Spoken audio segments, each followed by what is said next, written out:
Guys dito, hindi pinag-uusapan dito kung pro Marcos ka, anti-Marcos ka, pro Duterte ka, anti-Duterte ka. Hindi pinag-uusapan dito.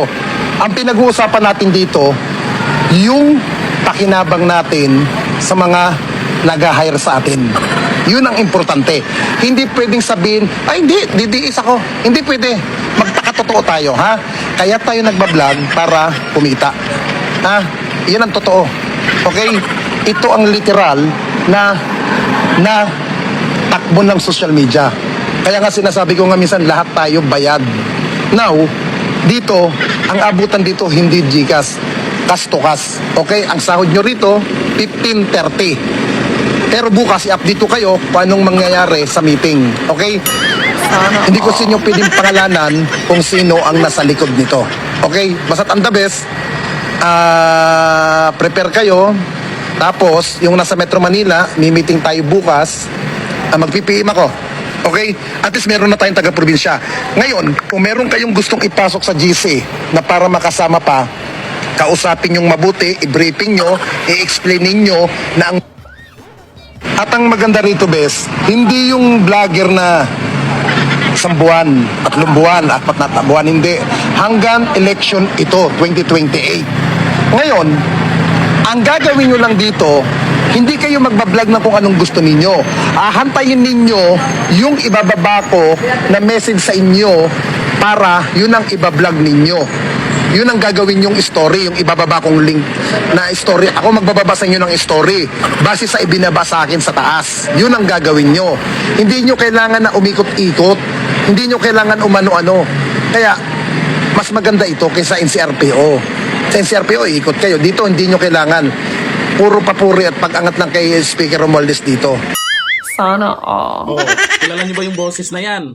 Yan po yung nagkukumpas ngayon na basta kalbo yun eh. Booking na po kayo, matagal na po kayong booking mga tambangag na mga vloggers.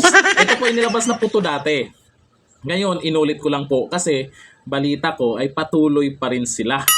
Kasi ayun po sa narinig nyo, hanggang 2028 pa yan. Nakaraan, yung mga updated po dito tungkol dito sa mga bayaran, mga tambangag na mga vloggers, ay inilabas po ang mga pangalan na ito. Itong mga vlogger na to, inilabas na dati kung sino-sino. At isa po dyan na vlogger, ito ay kasamahan po namin dati. Nung may unit team pa. At ako mismo, may patunay dyan na pag-uusap namin tungkol dyan. Pinost na rin natin dati yan dito sa page po natin tungkol dun sa nag-alok sa amin.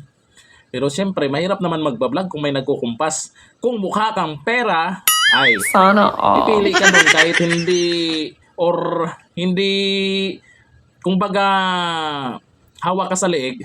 Kumbaga, yung binablog mo ay hindi mo kayang panindigan. Sumunod ka lang doon sa gusto ng iba kung ano yung ibablog mo dahil sa pera. Di ba? Kaya yung mga nagsasabi, mga bayarang vlogger, matagal na pong alam ng karamihan kung sino. Akalain mo hanggang 2028.